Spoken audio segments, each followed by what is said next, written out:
Trayvon Martin was first shot, I said that this could have been my son. Another way of saying that is Trayvon Martin could have been me 35 years ago. And when you think about why, in the African American community at least,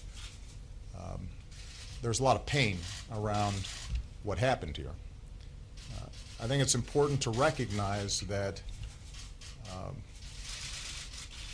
the African American community is looking at this issue through a set of experiences and a history that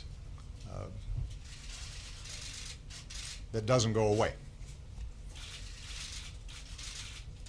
There are very few African American men in this country who haven't had the experience of being followed when they were shopping in a department store.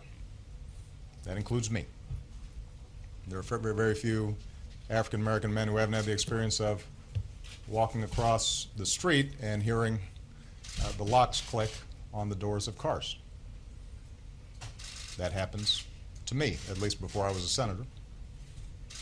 There are very few African Americans who haven't had the experience of getting on an elevator and a woman clutching her purse nervously and holding her breath until she had a chance to get off. That happens often.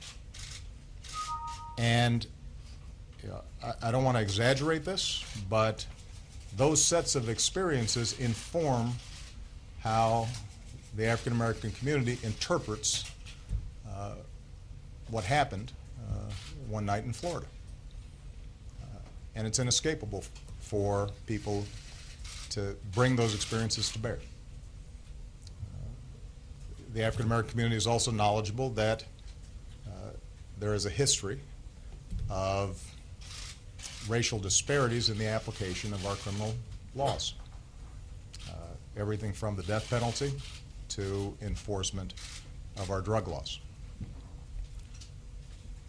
And that ends up having an impact in terms of how people interpret the case. Now, this isn't to say that the African American community is naive about the fact that African American young men are disproportionately involved in the criminal justice system, that they're disproportionately both victims and perpetrators of violence. It's not to make excuses for that fact, although black folks do interpret the reasons for that in a historical context. They understand that some of the violence that takes place in poor black neighborhoods around the country is born out of a very violent past in this country, and that the poverty and dysfunction that we see in those communities can be traced to a very difficult history. And so the fact that sometimes that's unacknowledged adds to the frustration.